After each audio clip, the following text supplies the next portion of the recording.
Hey there, fellow watchers. It's a very special time of the week. It's Born to Watch, and we are celebrating our first birthday.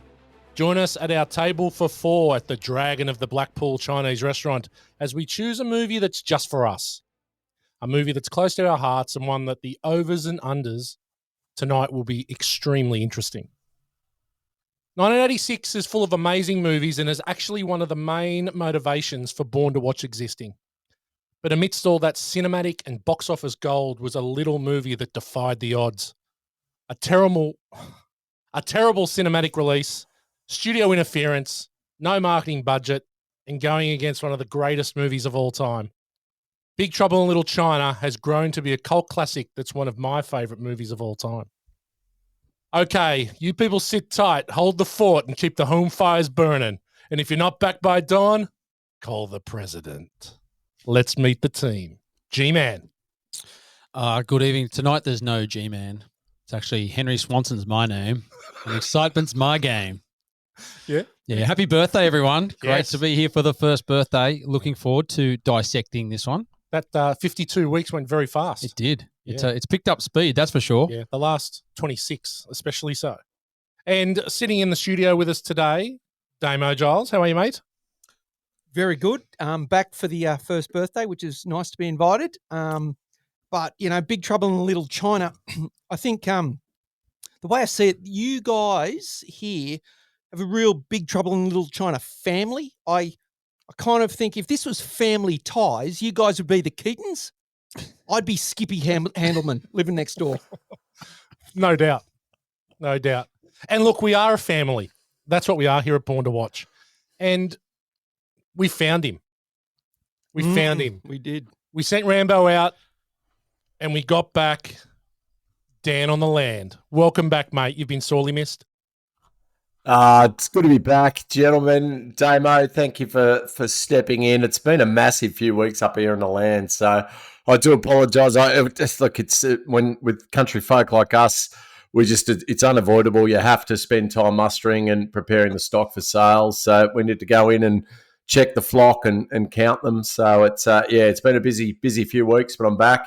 I do want to say that there's been a lot of chat on MySpace about how much my top 18 films suck, especially Wake in Fright. And there's also been a lot of chat on the intranet about how much better Damo is than me, and lots of calls for Damo to be installed as the permanent number 3. That's on the Morgan family intranet.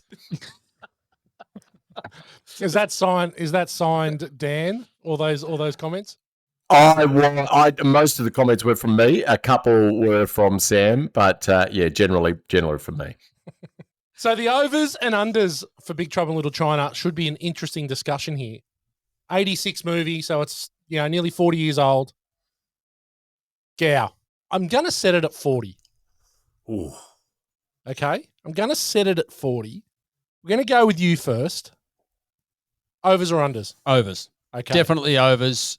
I would be over the 50s, somewhere in that region. I've seen this movie a lot of times. Yep. Yeah, I mean, what is it, 86? So, what are your first thoughts of it? When did you first see it? First saw it, I think you introduced me to it. Probably. And it wasn't when it came out. It was just, it might have been a year or two after that. Yeah, it would have been, I think for me, I was sort of late 80s, early 90s. It was a video. Yeah, I'll that's get to right. mine. I'll tell you what my story's soon. But but we did watch that a lot, and I've watched this. I mean, it's such an easy watch to keep going over. It's an hour and a half. Absolutely. It's an easy put on. There's plenty of good one-liners to keep you going. Okay, Dan, what about you? Over or under 40?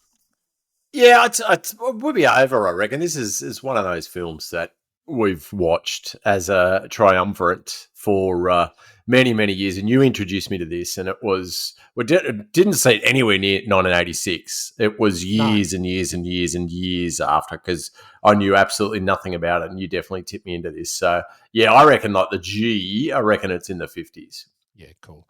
This will be good. I'm really interested to see what the Damo over and unders is for Big Trouble. Damo? Yeah, I'm under. Okay, so I did watch it I got a VHS, and might have been when it came out, 86, 87. And I remember watching it. I don't know who I watched it with. And I watched it straight away again, and I loved it. But I've seen it twice since then, and one of them was 2 nights ago, Okay. and one of them might have been about 5 years ago. So there was, but I always just knew the movie. Yeah, it's a movie I really liked back then. Yeah.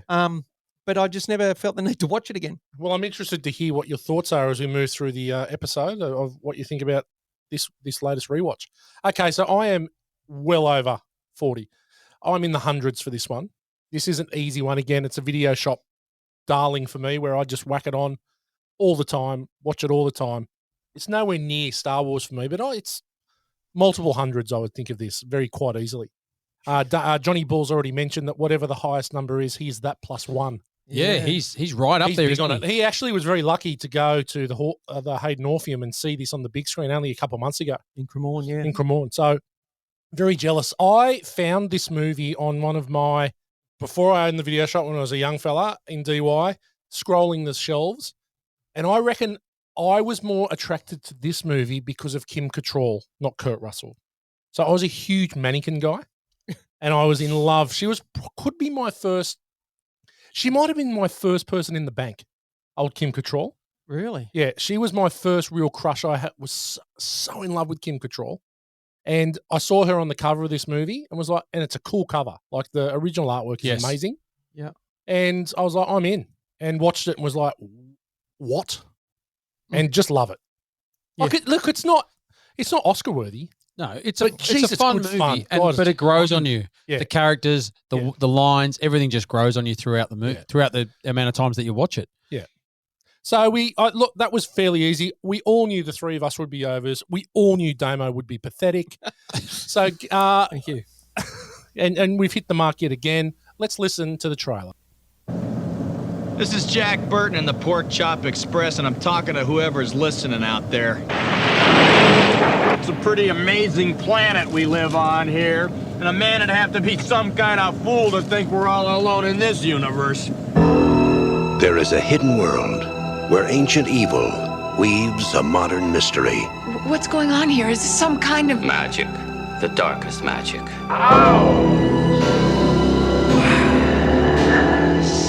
They call it Little China. Finally, we shall bring order out of chaos.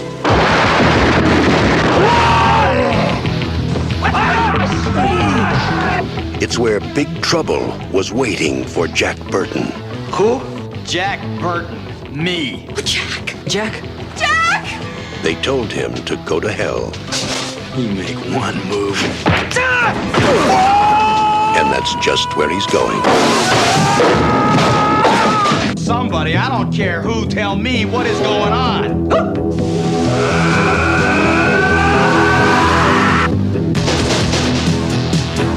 How are you gonna spring us? I have no idea.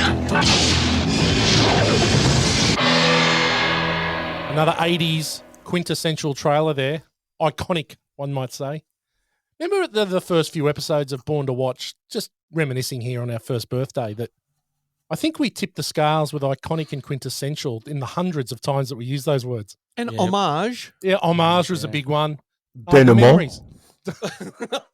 Well, denouement got brought up again last week. Damo really used it Yes. well with Taken. But anyway, Gow, why don't you tell us about Big Trouble in Little China? Okay, the tagline, they told Jack Burton to go to hell, and that's exactly where he's going. This edge-of-your-seat adventure stars Kurt Russell as Jack Burton, a tough-talking, wisecracking truck driver whose humdrum life on the road takes a sudden supernatural tailspin when his best friend's fiancée is kidnapped. Speeding to the rescue, Jack finds himself beneath San Francisco's Chinatown in a murky, creature-filled world ruled by Lo Pan, a 2,000-year-old magician who mercilessly presides over an empire of spirits. Dodging demons and facing baffling terrors, Jack battles his way through Lo Pan's dark domain in a full-throttle, action-riddled ride to rescue the girl. Co-starring Kim Cattrall, this effect-filled sci-fi spectacle speeds to an incredible twist-taking finish. That's a good synopsis, that. That's straight off the That's a movie DVD cover. That's a movie I'm into. Yeah. I read that and I go, yeah, I can watch that. Sold. Good names in this movie, and I'll get to that. Really good names Yeah. of everything all the way through. Really quality. Okay, critical thinking. IMDb rates this 7.2 out of 10, which I think is pretty good. But certified fresh, 74% on the tomato meter and an 82% audience score. And if we knew what that meant, I'd Mm. be going, this is amazing. It's an 82%er. Yeah, some interesting data there. There is a lot of interesting Very, data. very interesting data. Okay, a couple reviews. A good one, Kim Newman from the Empire magazine. It's easy to appreciate the movie's color and vigor, even if it's difficult to know exactly what the heck is going on. I think it's a pretty simplistic plot. It is. Is that the good review? That's the good review. and so I only go to the top critics when I go to the reviews. There are a lot of reviews, but only the critics which give you the good stuff. And apparently that's a good review. Our bad review is from our new favourite, James Berardinelli. Birdie's brother. That's it, Ferdy's brother, from Real Views. It's sporadically amusing, but not consistently funny. There's plenty of action, but minimal tension. And the story never tries hard to be even a little convincing. That's the beauty of it. Piss off, Ferdy Bird. Ferdy Bird. Yeah, but he's a car guy. Yeah. Mate, What you're going to say is a can't. He's a car. cow. Ordinary people. Tell All us about the right. cast and crew of Big Trouble in Little China. Here we go. Kurt Vogel Russell. Vogel. Is it Born Vogel? Vogel, wow. Vogel. It might be Vogel. Might be French. Vogel. Oh, Vogel. it might be a soft L. It's Vogel. Vogel. Kurt Vogel Russell. Rousset. No wonder he didn't go for the triple name. Yeah. Born in Springfield, Massachusetts. Early role. He had a lot of kid roles. He was a, He was bit a of kid massive star. Disney star. Huge. Yeah, in the Elvis Presley Huge. movie, it happened at World's Fair when he was 11 years old. And shout out to Perps who watched that the other night. Let us know. Yeah, she did. She Oh yeah, that she little had that photo. on. He's like a 10-year-old kid. Or Yeah, maybe, yeah. But yeah, Walt Disney signed him after that to a contract, and then he did a heap of TV and movie acts as a kid, as we said. But it was 79. He was in John Carpenter's Elvis ABC TV movie, and that he was nominated for an Emmy Award for that role. And then from there, he went into obviously Escape from New York. Mhm. Good old Snake That's Plissken. Snake Plissken. That's Great. I love that. Whitey's favorite. Whitey and Morgan's favorite. The Thing in '82. 5 out of 5 for me. The Yeah. Thing, quality movie. It's a good movie. Silkwood '83 got a Golden Globe nom for Best Supporting Actor. Then obviously Big Trouble in Little China '86, and then he just had a huge amount of movies: Overboard, Tequila Sunrise, Tango and Cash, Backdraft, Tombstone, Stargate, Executive Decision. He's a legend. Yeah, We he's love been him. in That's why he's also out Hateful for Eight. Most recently in Once Upon a Time in Hollywood as Randy Miller, small role in 2019. Yeah. Quentin Tarantino's flick. Did they mention like Born to Watch 1 Degree? It's based on him. Is that in his bio? Should be. It should be. It should be. Yeah, I think it should be too. It should be at the top of his list. Yeah. Did you, But but just thinking about Tango and Cash and a couple of the other roles you mentioned, G-Man, he looks quite buff in his roles, and he wears his Singo quite well in this one. Much like you, G-Man, you're really the only one on here that I think has busted out a singlet. Damo, what's your thoughts on singlets? Actually, I don't recall seeing you in a Singo. No, but I definitely got a couple, but I haven't worn them for a bit. I'll probably, but I used to love a singlet. Yeah, You would have been running the catch it singlet in the '90s, Mate, surely. I had a Billabong Hot singlet. tuna? They had the same singlet for about 12 years, and I Yeah. reckon I threw it out about 5 years ago. But yeah, a bit of It's a- ketchup, bit of mango. Good old Mango. He's only 5'9", Kurt Russell, so he's not a big unit, but he looks so much bigger than all the cast members Oh, in he this does. He film. looks massive, Yeah, yeah. it just towers over them. does. So Well, he's Yeah, got I- massive boots on. He's got those massive boots. When he's in yes. when he's in the lift with them all, he just towers over everyone. Yeah. He is standing in the foreground, though. I think he's Yeah. doing a bit of the old Tom Cruise photography here. yeah, clever. Could be. Yeah. But look, a couple of sliding doors for him.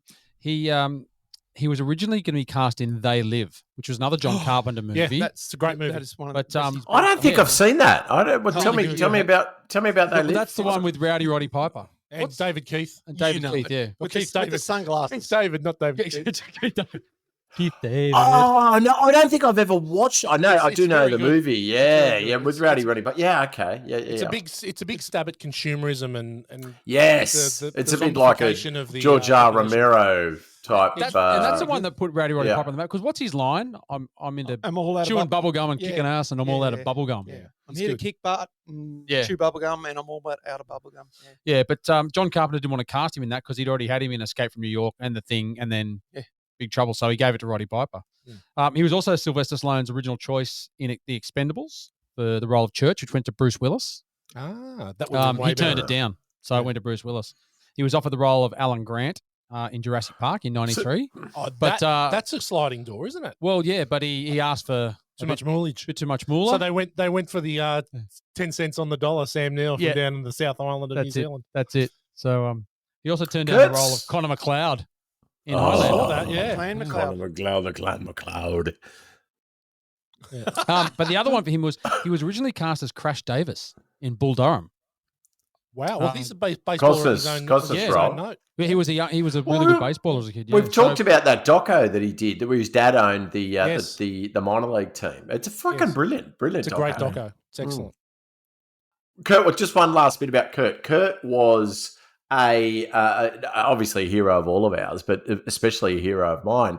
And he shunned the big smoke like I did and moved out to the land as a young fellow, and was still able to keep his mainstay Hollywood idol position, but living, and he's got a big farm. I think it's in Montana. Whitey probably knows where it is, but it's in one of the flyover states. And yeah, instead of being living in Beverly Hills next to Will Smith and Jada Pinkett and whoever she's rooting on the side, he's got a big, huge sprawling ranch out there. There's no house. in There's no house big Montana. enough. There's no house big enough for all the people that Jada Pinkett Smith's rooting on the side. Ooh, shots They're fired. finished now. I'm pretty sure. I think they're going. Oh, mate, he should have I kicked think it to they the were finishing curb a while years ago. ago. But I think Will's been one too many times emasculated and was like, I'm out now. Oh, mate. The slap. Yeah. I think the slap was the well and truly the beginning of the end. It She's was, such yeah. a thing. What an interesting couple. Oh my god. My God. My god. She'd be nothing without him. She'd literally be nothing. Yeah, he was a big star, wasn't he? She was porking Tupac, so Yeah, Tupac she- Shakur. wasn't she? yeah, they were besties. She was. Now, is he still alive? What do you think? Oh, gosh. No, he served me at Coles the other week. He was working on the checkout. Did the bandana give it away? Yeah.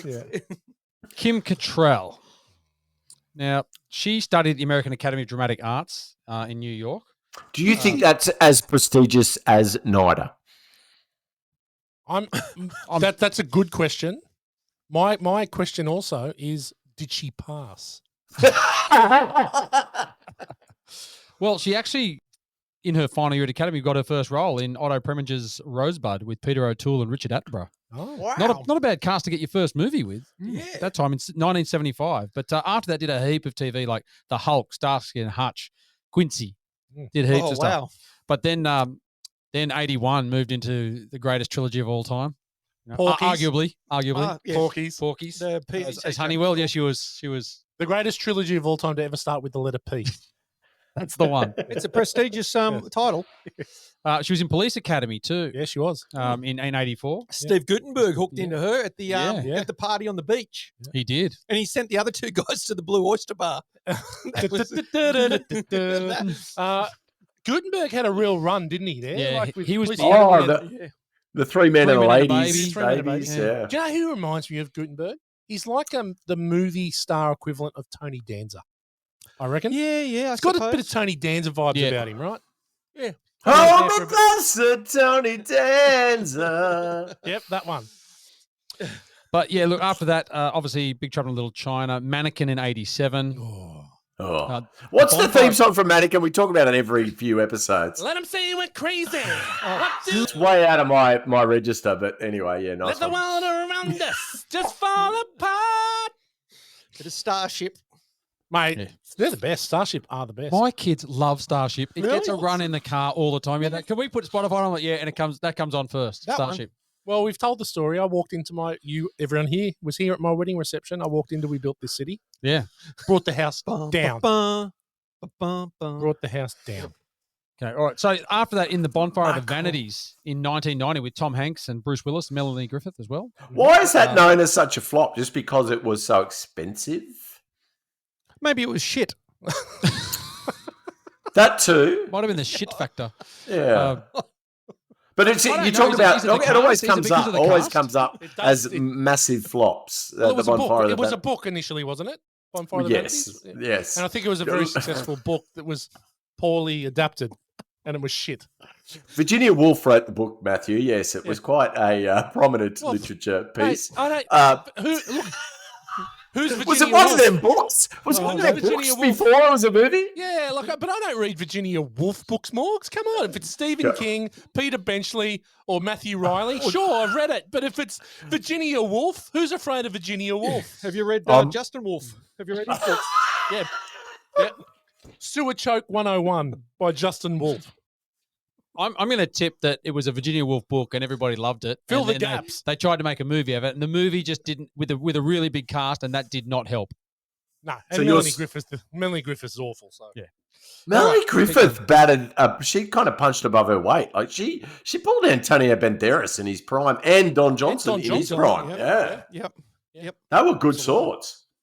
Well, Banderas. All right. So after that, 91, she was in Star Trek 4 as Lieutenant Valeris. Now, there's a story that after appearing in that, she did a secret photo shoot on the bridge of the Enterprise wearing only her Vulcan ears. Oh, wow. I'd like to get a hold of that. No, well, Leonard Nimoy found out and had the film destroyed. Oh, Bloody Nimoy. Leonard. Surely there's a copy of He's it. got it at home. He just wanted it for himself. He might have. I destroyed it, everyone. Live long and masturbate. oh jeez. And of course, Well, and you've got to be careful of the Vulcans because they're doing two in the pink and two in the stink. You're a fucking animal. Is that how they came up with the their symbol, their finger symbol? That is it. Is this going to make the final cut? I just like to say, fans, that I did not say that. okay. And of course, she was very well known as Samantha Jones in Sex and the City for 6 seasons. She loved it. She loved it. Nominated like 4 or 5 years in a row for both Golden Globes and SAG Awards, and won in 2003. You would say that the show isn't as successful as it was if she's not in it. No way. Oh, She no is the way. key- No way. He is the key character. Yeah, She's the only I reason agree. why I watched 4 episodes or whatever I watched, Yeah. but it was just. Well, to she's see the her. out there character. Yeah. Well, she's the one. Yeah. You live vicariously through Samantha. Yeah. Yeah, I feel like Sex and the City would have been. I feel like you've seen every episode at your house, but not because you chose.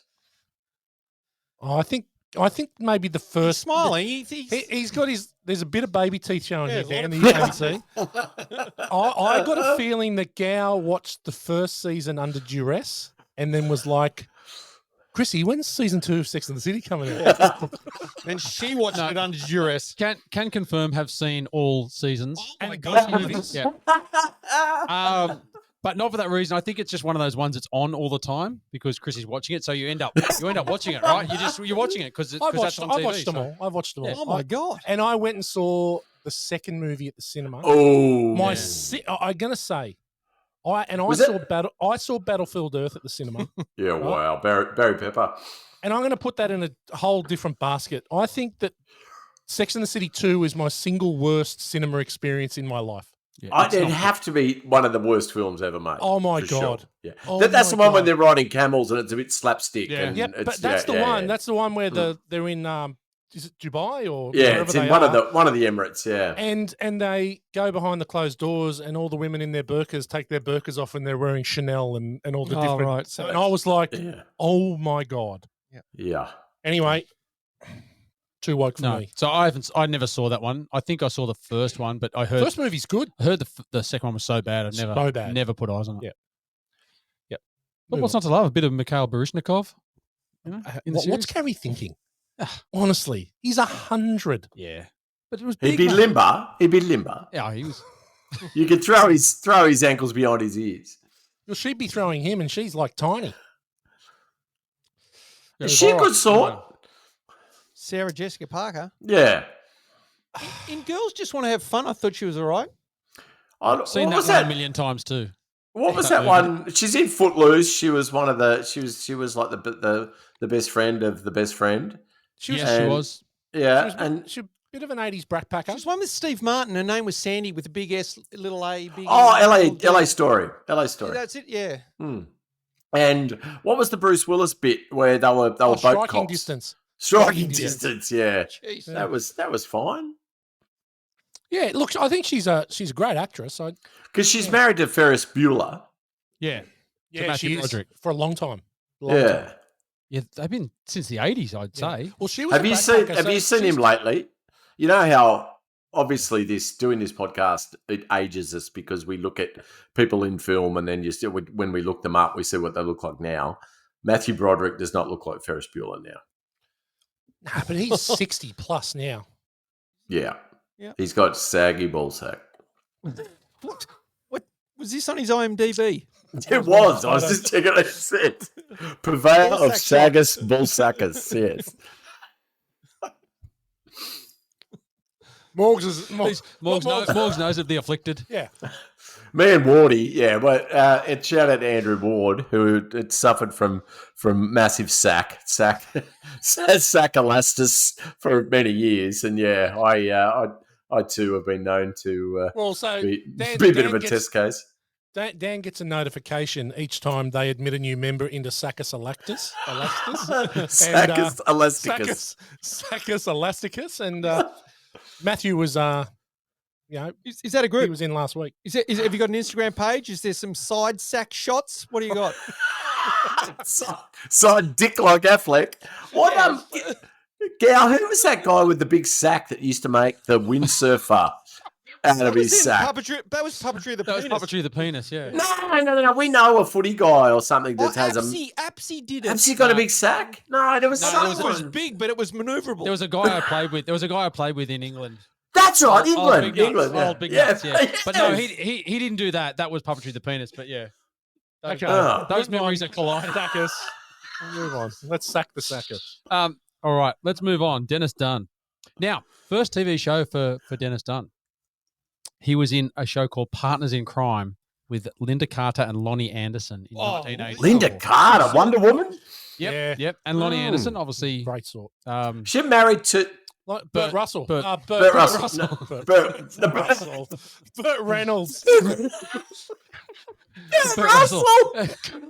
It's Kurt's brother. Married Kurt's brother. Burt, g'day. Russell, g'day. Look, that show quickly. When their ex-husband, Raymond, winds up murdered, Carol and Sydney set out to find his killer and eventually decide to run the detective agency Raymond has left them.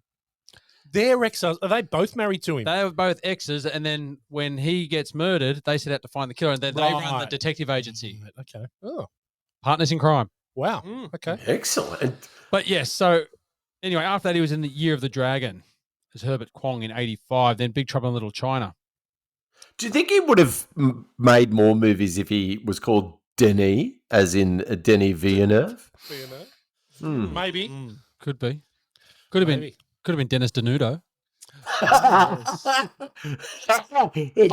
Three fucking times. Obviously, he is a lot of the action in Big Trouble in Little China. He's the lead of this movie. Yeah, I get that. We'll get to that. But he's the star action guy. Yeah. You know, a lot of movements in there. But he had not done any martial arts training Since the snake bit. before that movie. He had to do all his training for that. But yeah, it looks to me like he got himself in that. He got involved in that Nagasu Do. Yeah. It's very Hollywood. He would have been hanging out with the Coreys and Rounders. I mean, Yeah. Very Stuff. Hollywood. Matthew White has passed bigger movements than Denis Dunn. He's a small human. Yeah, he's a small man. Yep. He's a small Yeah. man. yes. But look, after that, he was in The Last Emperor, which quite a few of them were from this movie. Was he Prince the of emperor? Darkness again? No, he was Big Lee. Oh, Big Lee. Huh? Yeah. Not Little Lee. Not Little Lee, yeah. Oh, Big Lee. It's like Big John. Okay. Move on. But after that, not really a lot. Prince of Darkness, as I said, with another Donald John Pleasence. Carpenter. But a bit of TV jobbing, a couple of small movie parts, but not a lot after that. 1 Degree of Wake and Fright. Yes. Oh. Prince of Ooh. Darkness Yeah. with Donald Pleasence. Yeah. Look, moving on. James Hong, born in 1929, and first credited role was in 1955 in a movie called Cavalcade in America. He's so old. That's a long time. He's 93 now. He is Yeah. so old. And he has been on just about any show you can think of He is over the years. He's the best James Hong. In the 60s, he was He in is the heaps. In best. the 80s, he was in everything. Seinfeld 4. Yeah, he's been in every show you could think of. Yeah. He's been in, I did look through, and you talked about Xander Berkeley last week. Yeah. I don't know if it's as long as James Hong's. No, The Hong. It- The it's Hong's long. every show. The Hong's I long. went through his back catalogue and it's just too much. Like there's so many shows on. Well, He's- he plays like Kung Fu Panda's dad. Yeah. He's in so much voice work as well. Like he He is a legend. must have a bank account. But was it earlier this year he finally got his star on the Hollywood Walk of Fame? Like, Oh, no 20 shit. years ago. absolutely. That's Yeah, cool. he Yeah. did. Yeah. So but him in Balls of Fury, Yes. as Master Wong. And he's talking about ping pong, right? And he goes, ping pong is not the Macarena. It takes patience. She's like a fine, well-aged prostitute. It takes years to learn her tricks. Like, I love Wow. James Hong. James Hong's the man. He is hilarious. Yeah. He's very And good in he's this still movie. going. He's still going. Yeah. He's 93. He's still doing jobs. Yeah. No, he's a jobber.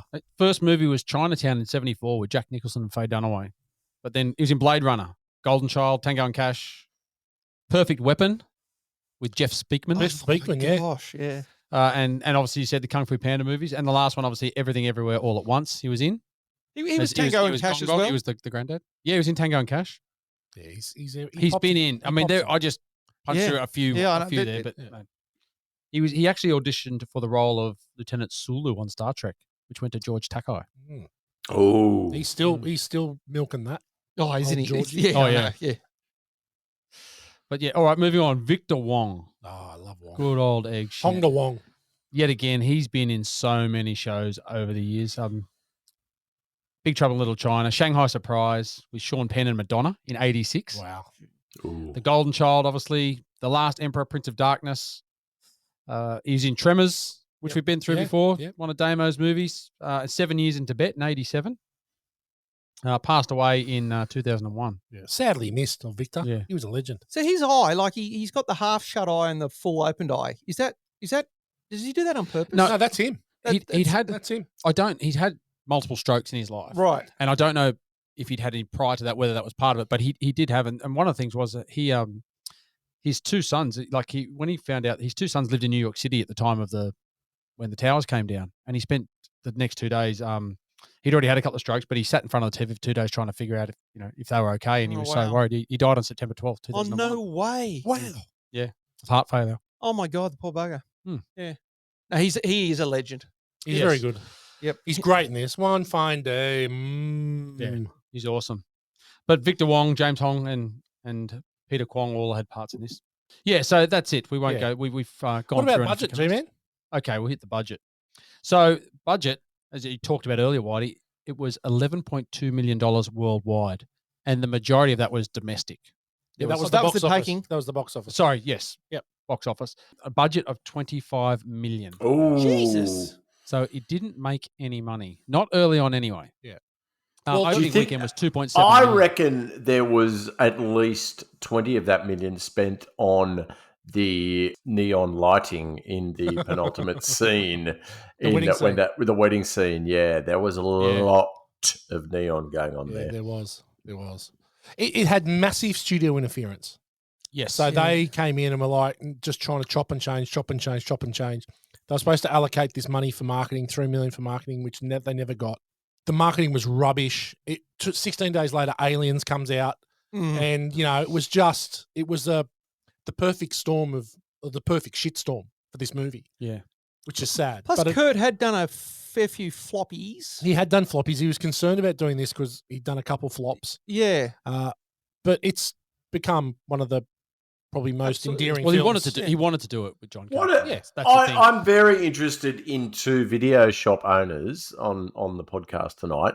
Did you, out of your force of nature, I'm sure you got a lot of people to watch this, Whitey, but Damo, did you ring up many rentals of this through the video shop at Colorado Plateau?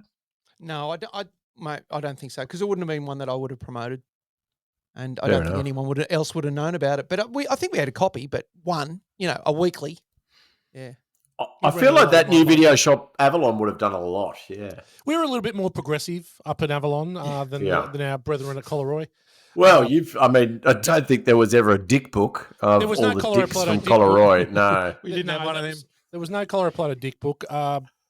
There was one in Kendall Crescent, but that was hidden. We talk about merch a lot, but I think we should do a reissue of the Avalon Dick Book and make it available on our Shopify. I can reach out. If and you see wouldn't whether, mind. whether we could get the original.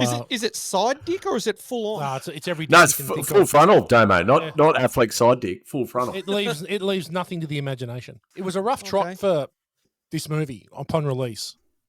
It was. Well, we talk about that story later. That this wasn't. We talked about Wang being the star and Burton was to be the sidekick. Yeah. And that whole first scene was put in because the studio wanted him because they didn't think it'd fly without that being in. Yeah. So that whole thing where explanation. we owe him a great debt Yeah. was they put that in to make him the hero because Yeah. the studio was like, well, it's not going to fly, and that was how they had actually written it. Yeah. So it's very interesting. Well, but in saying that, it's funny. Do you reckon that scene really? It's quite obvious that Kurt Russell's the star of the movie, right? But he just Yes. doesn't play the star. No, well, the movie was going to start with him just coming in the truck, right? Yeah. But they had to they wanted to change it to make it Yeah. obvious that he was the star because they didn't want to run it that he was the bumbling sidekick. Yeah, for sure. Which is the whole premise of the movie. It's so great. Like, yeah, that's it's, what makes it. man, he can't do a thing right. Yeah. And that's what I love about it. He's so and not many people would play that role. No, but it's the overconfidence too. It's the Yeah. confidence that he's so awesome and he just doesn't get any of it right. We've been through 86 before, but I mean, this movie made 11.2 million, but Top Gun was the number one that year, 357 million. Yeah. Crocodile Dundee in number 2 at 328, Aliens at 183, but Platoon won Best Picture, Best Director. Damo's favorite Vietnam movie. Yep. Best Actor Paul Newman in The Color of Money, Marlee Matlin for Children of a Lesser God as Best Actress, and Michael Caine and Diane Wiest took out the Best Supportings for Hannah and Her Sisters. Oh, I thought wasn't Jaws the Revenge No, for Michael Caine? no. Michael Caine. Did you But, know? Did you know Michael Caine? That's a great segue, Gow, to move into Hit Sleeper Dud for 86. I have left the top 10 movies out of my Hit Sleeper Dud because it's a massive year. Could be, Daniel, could be the greatest year in cinema of all time. You do say every year is the greatest year of cinema, but with this for a while, one, though. but you're actually onto something with 1986. But let's go. Let's. I don't want to. Okay, so I've taken and I've actually gone left field here, but I think a hit, benefit of hindsight, a hit in 1986, Manhunter. Yes. Former FBI profiler Will Graham returns to service and pursues a deranged serial killer, the Tooth Fairy, with the help of Hannibal Lecter, William Peterson, Brian Cox, Dennis Farina, directed by Michael Mann. It's incredible. It is an amazing movie, and it's been remade since as Red Dragon, which is the book it was adapted from. A cracking movie. Thoughts? It made less freight than Big Trouble in Little China. Way less. It made like $8 million. Yeah. Hunter. Yeah, it's a great movie. A really, really good movie. I'll have to watch it. Yeah, you should. Surprising. It's on Plex. It's on Plex. It's really stylish. It's a really interesting style about it. Yeah, So very Michael Mann. yeah. It was. He's big on the fluoros. He's big on the fluoros, Michael Mann. Huge, but very obviously a Michael Mann joint. Yeah, enjoyable. I've watched it recently, and it is a good flick. It's strange because there's been so many different variations of that now, of the Lecter, and he was actually dropped out of Silence of the Lambs, that particular part, so that there was no Will Graham, obviously, in Silence of the Lambs. But we talked about the Hannibal TV series, right, where Yes. that was all about Will Graham, and a really interesting portrayal of that as well. So I really dug that. I've got to revisit that, Whitey. I never It's a finished great- that. Yeah, it's a never great finished that TV series. series. Did you, Very, very Damo? good. Did you get into that, Damo? I reckon you dig that. Yeah, I'll have to watch that. Hannibal's great. It's on Plex. It's really worth a watch. It's excellent. Well, Gow? my hit, and it could have been Ferris Bueller's Day Off, but I went for The Color of Money. Yeah. Fast Eddie Felson teaches a cocky but immensely talented protege the ropes of pool hustling. Yes, Tom Cruise is great in that. Mary Elizabeth Mastrantonio. That's great, kid. Yeah. Don't get cocky. Don't get penisy. Okay, Damo, any hits for the year? Oh, look, I can't go past the two big ones. But I'm going to guess the one that Morgs might have, so I'll go the other one. I'll go Top Gun. Yeah, nah, cracker. No, Morgs? You got a hit? I have, and it came 109th that year in the box office. Yes. I'm Connor McLeod of the Clan McLeod. Highlander, right. Highlander. How could that have been only the 109th best movie of that year? This movie was one that it was a constant VHS rental for me. It was huge in Woodward Street, where I grew up in the Badlands of Cromer. We were constantly watching and rewatching Highlander, and I don't understand how the wider universe didn't spend more freight than the $5.9 million it made at the box office. Well, I think probably what happened is that it's a great movie, but it was obviously under the radar. But then they released Highlander 2: The Quickening, which is in the top 5 worst movies ever made. Yes. It Which was, yeah. It's bad. It's bad. It didn't need a sequel. It was an excellent premise and a very good movie, and interesting movie, and we've spoken about it at length, so I won't need to bore you about it. But yeah, it didn't need a sequel. No, dear. No, did not. Okay, 86 sleeper. The Hitcher. Oh, that's good a movie. Good movie, Rutger Hauer. Mate. Rutger Hauer, Yeah. C. Thomas Howell, our favourite here on Born to Watch, Jennifer Jason Leigh. Young man who escapes the clutches of a murderous hitchhiker, subsequently stalked by him and framed for his crimes. The scene where she's tied between the truck Yes. and the trailer, and he's letting the clutch out. And mate, Rutger Hauer, he's like a Terminator in that movie. Yeah, it's a good movie. Oh, what a movie! I watched that a heap of times. And there's been a shitty remake in 2007 with Sean Bean. Do not watch that. No. Go to the 86 original, The Hitcher. It is quality. Really, really good. Anyone got a sleeper for that year? No, I was just thinking about Sean Bean though. Did you? I read an interview with Matt Nable recently where he was offered a role in Game of Thrones. Matt Nable was. Matt Nable was offered a role in Game of Thrones, and he chose not to take it because it didn't work for his family. He didn't want to leave and go live in Ireland. He was whatever storyline was shot in Ireland, that's where he was going to be, and it was going to be years that he'd have to go and do it. Chose not to do it.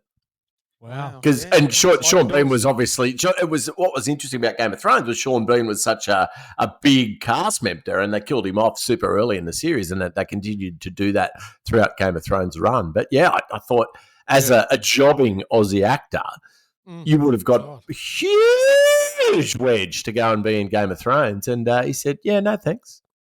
Yeah, no, that's an odd choice. Mate, he could have gone. I don't think it would have been that long. None of them lasted that long. No. Unless you're that's Kit Harington. it. Like, you could have been there, mate. You could have been there 6 weeks. They go, thanks, mate. You're done. I think there was only 5 characters that went from Yeah. season 1 through to season. Dinklage. Is that right? Yeah. Lena Headey, Cersei, Jamie Lannister, Amelia Clark. Amelia Clark. and Amelia Clark. That's right. And Amelia Clark got the no cans insertion Yeah, for into the her back end, agreement. after Yeah, the- for the back. after the Yeah. First She couple must have had seasons, a good agent to be able to retrofit a no cans clause into her Yeah, agreement. but you know what? She became the cornerstone of the series. They knew that if she walked, they'd be fucked. yeah, But the horse had bolted. We'd all seen him anyway. Yeah. Yeah, Yeah. and you know what? Didn't need to. And you know what? Not great. I know. I was quite happy with him. The red. Yeah, the I red was witch- all right with them. The red yeah. witch. Oh, Melisandre. Melisandre, yeah. Way better. Was Oh, it God, Jason he's a Momoa Maurice that got to see them working? Dothraki, yes. Yeah. Yeah. Khal Drogo. Yeah. Khal Drogo, that's right. Yeah. What a disappointing end to that series.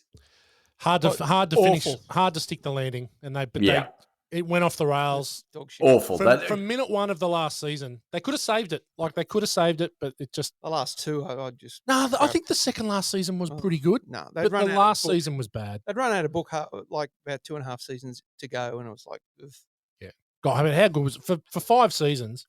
Yeah. It was just incredible. Game Yeah. of Thrones. Great And show. it was because it was slow storytelling. It was a bit like The Walking Dead, like the first and second series, where not much happened. It was very incremental increases in story as far as they were stuck in the one location for a long time. But then it was too fast with Game of Thrones and with Walking Dead, I thought. Yeah. Anyone else got a sleeper? Yeah, I got a sleeper, and it's no surprise what this movie is. Youngblood. Oh, Dean Youngblood. Racky. Great movie. Rob What Lowe, a Cynthia great Patrick fucking Swayze. flick. Yeah. And a very early sex scene for me in my film life. We've talked about her before. What was her name? Cynthia Gibb. Cynthia Gibb. Yeah. Ooh. Great sword. Very good set. They're very sweaty because it's in front of the fire. There's a lot of sweat. Right. And she's running a mullet. Like it's a very interesting. Look, she could literally be wearing Kurt Russell's do from Big Trouble in Little China, but still massive sex appeal. For me, it was the Terminator Linda Hamilton. Exactly. Youngblood Yeah. sex scene. They were the two VCR tapes. If they ever got returned to the video shop, Had a hole in there was there. a bit of tracking. There was a bit of tracking issues around. yes. Yeah, there's a bit of tracking issues. A bit of stretching of the tape, so to speak. Stretching the tape. Where did that come? I'm looking for young blood in the list, Scout. Where did it come in? It's What way number? down. It's way down. Yeah. Way down. Yeah, it's way down. Yeah, for me, Interesting. It came in, I'll tell you more, it came in at 55, made 15 and a There half you million. go. More than Big Trouble. Above Mosquito Coast and Psycho 3, and below Got it. Armed and Dangerous and Raw Deal. yeah, I'm going for a comedy, and I love it. It's The Three Amigos. It's just. I watched that not long ago. It's Shit. It's freaking hilarious. Shit. Yeah, I didn't think you guys would probably like it, but I hacked my head off when they're going to the bar with the German. Oh mate, it's hilarious. I watched it not like a few months ago, and it's still's got some funny bits. Obviously, it's fades over time, but Yeah, you can just remember why it was so big. Dusty Bottoms, Ned. Oh, Needlemeyer. Just stupid. Ned Niederlander. Yeah, yeah. Not Needle Nose Ned. Yep. From Groundhog Day. Any other sleepers, Dan? Yeah, I got one. Yeah, we've spoken about it before because 1986 pops up so often. But FX, Brian Brown. Oh, great movie. What an awesome movie. Did anyone see this at the movies? No. No, it was just I wouldn't have even had a clue that it was a flick until we went down to Civic Video at DY and were just perusing the shelves, ready to spend an amazing Friday night up at Woodward Street or down at Amblewhitey or Kendall Crescent or wherever it was going to be. Damo was already at Jade's, cutting sick at that time. Would have been with the Jade's dances. Oh, you'd have been doing the trifecta. Time Ari Jades for sure. But yeah, for us, unfortunately, unable to get into those pubs, we were watching FX back at my house, and it was amazing. And Brian Brown being able to not have to put on any sort of wussy American accent and still star in a Hollywood movie, that was quite an eye-opener. Yeah. Tell you, my other sleeper just quickly was a favourite in your house, Whitey. Hoosiers. Oh, yeah. Gene Hackman. Paul White favourite. Yeah. Barbara Hershey. Yep. Dennis Hopper. Yeah. Yeah, really, really good movie. Who's his No name? chemistry, like the most lacking in Yes. chemistry of any romantic lead ever Yeah. committed to celluloid. Yeah, agreed. Now, there's a movie that makes me think. I think of this movie now. You mentioned FX. Came out in '85. Anthony Edwards, also known as Goose. Yep. Gotcha. Do you remember it? Gotcha. No. Do And not. it was, no. he was on the cover, and he had a paint gun, and he was at he plays gotcha at college with it's like paint gun round the college, Wow. and it's like testing his ability as an assassin, right? Oh my God, Mate, never heard. I'm telling of it. you, Yeah. it's so quintessential 80s. It's worth trying to have a look Wow. for it. Yeah, gotcha. Oh, here's the tagline. Jonathan started out trying to score and ended up being the target. Yeah, well, there you go. All right, dud for the year. This one's pretty obvious. Howard the Duck. Yep. And really, there is no greater dud almost in cinematic history than this. A sarcastic humanoid duck pulled from his homeworld to Earth, where he must stop an alien invasion with the help of a nerdy scientist and a struggling female rock singer, Lee Thompson, Tim Robbins, and Ed Rooney from Ferris Bueller Stars. Ed Rooney. And it is awful, and there is bestiality in the film. Howard normally a positive. Howard gets one away with Marty McFly's mum. It's not nice. It's so poorly done. You know, it's a shit film. It shouldn't be watched again. He does actually pop up in Guardians of the Galaxy in a cameo, but old Howard. Does, yeah. But yeah, no, look, best to be avoided. Anyone else have a dud? I'll run with that. That's Yeah. good enough. Yeah, absolutely. I'm going to go for one that you guys like, and I think it's a massive dud. Is The Golden Child? I hate it. You hate it. I thought it was just so ordinary because I've watched it once and I went, I don't want to watch it ever again. So you would have watched it when it came out and then Yeah. decided you hated it. Yep. Right, okay. And Wow. haven't revisited it. No. Okay, now fair enough. Good call. We rated it quite poorly. It was the second episode we did. Yeah, it didn't get high ratings in the end, but it was something we did watch a lot. See a little As Christian used. midget up there in the tree. Got a run last week. Well, That's it for Hit Sleeper Dud. Moving on, question time. Okay, so out of the three storms, whose powers are you picking? Rain, thunder, lightning, or massive hat wearing? Ooh, a big head. Did look like one of Dan's hats, I must say. did Morgs could run that on the land? I could, That would yeah. keep him in the shade. Yeah. Yeah, what is it? They're made out of cane? You reckon they're cane? Yeah. Cane hats. Cane- Cane yeah, hats, yeah. yeah. I when I was watching, I was like, Why are they wearing that? Because every time they want to look, they got How do to they tilt fight? their head up. How do Yeah, they it's- fight? Yeah. well, Pretty easy. I thought that well, they take the dignity down, mate. Rain and Lightning were good-looking men. Very good looking men. Yeah. Mm. Very good looking. I felt like they Thunder? came out of GQ. Thunder, he's and Thunder's piss poor acting was it definitely took away from his appeal. But the other two, yeah, very. You very, live. Talk about it. I can help you. Yeah, I think that I got like the lightning guy, like Pikachu. He was all. He kept showing off his moves. Yeah, he didn't actually Do anything. He didn't do anything. He was all shock and awe. He was like he did his entrance move for so long. What about yeah.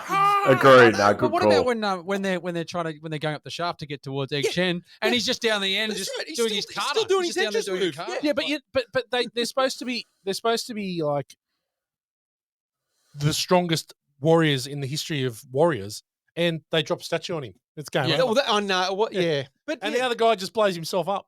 yeah. Well, he was. Yeah, well, he saw his boss When dead. Dennis Denuto and Rain are fighting in the air when they're doing that awesome yes. battle, like Yes. when Rain just goes like, "Who the fuck are you?" He does the best acting without any dialogue, and Dennis Denuto gives the double fucking eyebrow raise. I thought that was the best bit of the three of them. But Yeah. yes, Storm not so much. No. Okay. All right.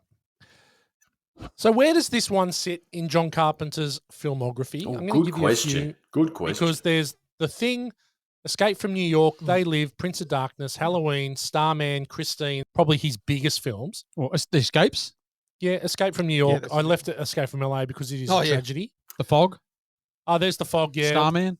I've got Starman in Oh, there. yeah, Starman. Yep. So where do you reckon this sits? For me, it's a top three. Oh, definitely, It's a top definitely three for me. Well, I know you guys are going to say The Thing is up there. I would put The Thing and probably Halloween above this in terms of a movie, but I probably enjoy this movie more than both those films. Yeah, that's good. Yeah. I like that. What do you reckon, Dan? Yeah, the Thing is such. I just love The Thing. Obviously, and we've taken about. I think I gave it a 5 as well as Yeah, you, you or I definitely gave it a high score. But as far as revisability and a movie that if it's on, I'm just gonna sit down and watch the end of it. It's hard to beat this one. Yeah, it is. It's Yeah. so much fun. It really is.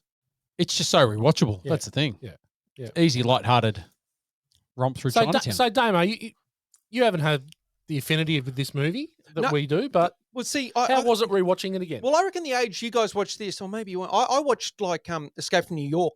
A friend had it on video, and we watched that over and over and Yeah. over again. Like when you Snake 4 times? Plissken's, yeah, probably at least 4 or 5 times. But They Live and Snake Plissken, and maybe Halloween, Yeah.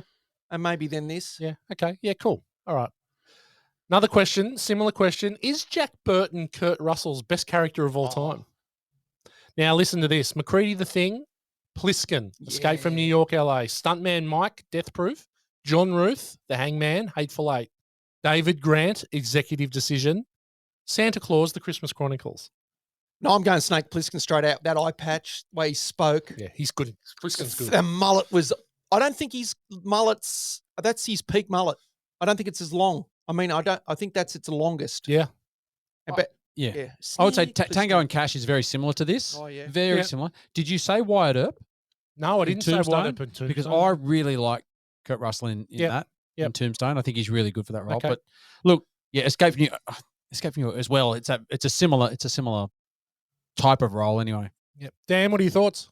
I'm with Gow. I think Tombstone. I think you may have missed the mark. I think quintessential performance for Kurt. That's probably the one that I would revert to. Tombstone. Okay. No mullet. I mean, how can you Got a put good that- moustache, yeah, though. like- Good Yes. Oh, okay, you make excellent. up for the you make Yeah. up for the mullet with the moustache. Moustache. That- He is had that- an undercut. okay. Pretty sure he had a Matt White 91 undercut. I gotta say, Yeah. I do like him in Backdraft as well. Like he's got a good role. Yeah, in that. yeah. I like his go. roles. Steve We McCaffrey. go. Okay, very good. Okay, last question. This is all a bit much for a freaking truck. It's insured. Move on. Mate, it's the Pork Chop Express. That's right. Yeah, I know it's the yeah. Pork Chop Express. I know he's hauling ass. I know he pays 6 Gs in premiums. Move on. Mate, But you, you- but you you wouldn't have let the Sigma go. Someone has stolen the Sigma. Could you imagine saying that to Matt Ray? You know what? You can't get back your dog cock red car. What do you think he'd say? The anal probe. The anal. Mate, he'd go, good shit, mate, good shit. Let's move into the categories. The good, the bad, and the ugly. We're going to start with the new kid on the block. Damo, what do you got for good? Oh, Kurt Russell, his swagger. And he spoke, I sort of thought in like even a John Wayne style rhythm. Yeah. Well, it's interesting because that's who he based it on. Oh, did he? He based it on John Wayne. And when you watch it now and you listen to it, you just hear John Wayne's That's drawl. exactly what I just, it's the rhythm of the way, especially when he was on the phone talking. Yeah. Mutual Fidelity Insurance. Yes. I was going, oh my God, this sounds like John Wayne. So, he did because he did Snake Plissken on Clint Eastwood. oh, And right. then he did this on John Wayne. That's the way he wanted to do it. Okay. And when I watch it again now, I just can't. You can only hear John Wayne in the voice. Absolutely. The comedy side of it, his lines were funny. They were funny lines, and his looks were funny. Like even at the airport, he was about to talk to Kim Cattrall, but she walked away. Yeah, Just his face when he went to talk That's to the her, old lady. and she'd gone. Yeah, it's the old lady. Yeah, and that was funny. His disguise by carrying a telephone. Oh, God. The telephone disguise.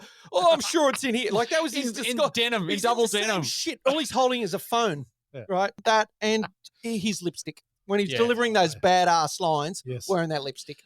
I agree that the best two was when he lifts up the Storm's hat and punches him in the face. Yeah. And then he just looks at him and gives him the little nod. It's like, yep. Yeah. You know, We know what's happening now. but that was exactly like Get Smart. I thought, remember when Maxwell Smart used to then go a couple of chops, punch, punch, punch. The guy wouldn't even flinch. Then he'd stick his arm around. Can we talk about this? Let's have a little chat.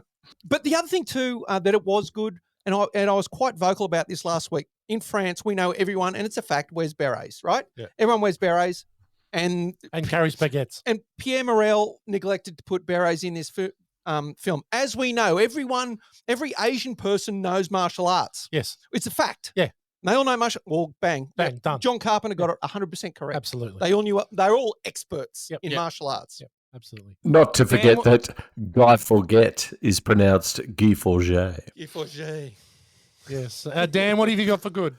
I had two things for good. The first was just the whole subverting the sidekick premise, flipping it on its head. Jack Burton ain't the hero here. He is Robin to Denny Doone's Batman, and it's brilliant. So I just think that the setting the whole film up like that. Jack Burton's he's a boob. Like you look at him in the fight scenes, he's unconscious for one of them.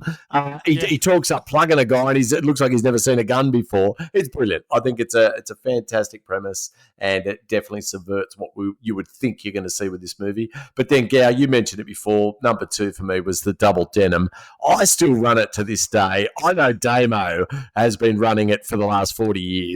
Double denim, he looks epic in it. That's a smear. No, if I was doing it, I'd go black jeans with a blue denim. I ran that to work.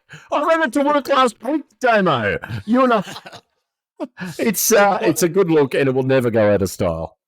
What about a chambray shirt? Oh, Does anyone still run a chambray? That's it. chinos. Aunt Me and still chambray. Hey, for does sure. man, you still? Well, let's go. Oh, best mates. Is he still tuck his collar in under his shirt? Like when he used to play footy, He did. he'd Tuck the collar in. collar underneath to give him sort of a bit bigger shot. Does he still do that? Is he still running that look? All I know is that he still likes Milo, and he insists on the 2 kilo can, not the 1 kilo. So yeah. Excellent. Okay. Gow, what do you got for good? Look, I agree with everything Damo said, and everything more except for that. But everything said about Kurt Russell in the movie, I think it's great. I think the one-liners, the way he plays it is awesome. The other good thing I liked was Electric Storm's Boof. He had a great hairdo, one of the best when he takes that hat off. Yeah, just a great floppy do. And just the parts of the movie we talked about, like when Eddie's out cold, he gets hung up on the door. yes. And then 10 seconds later, he's running out the door. He's totally fine. Just those little bits in the movie. They're just so funny. Like It's a cartoon. It's awesome. Yeah, it's enough Yeah, it slapstick is a to cartoon, make it fun. Yeah, look, I love Kurt Russell. There's not 1 inch of ego in the performance. Like he's comfortable playing the sidekick boob, which he does incredibly well. John Carpenter's soundtrack another soundtrack by Johnny Carpenter, which does he's a the really king. good because he Synth, did Halloween. Did Halloween? Yeah, Did Escape brilliant. from New York. Yeah. It's the synth. He just crushed it. Did the with the help of Ennio Morricone with the thing. He's very good with the synth. Old Johnny Carpenter. The hell of the upside down sinners, which is when they're in the water and it's the people in the cages. The skeletons. Scared the shit out of me as a kid. Yeah. When I first saw I'd this. imagine it would. Yeah. I and- was watching it the other night, and the girls just my daughters happened to walk in at that stage, and that one didn't go down well. No. So that I think that was great. The names, right? Chang Sing, Wing Kong, Six Demon Bag, Dragon of the Black Pool. The names are great.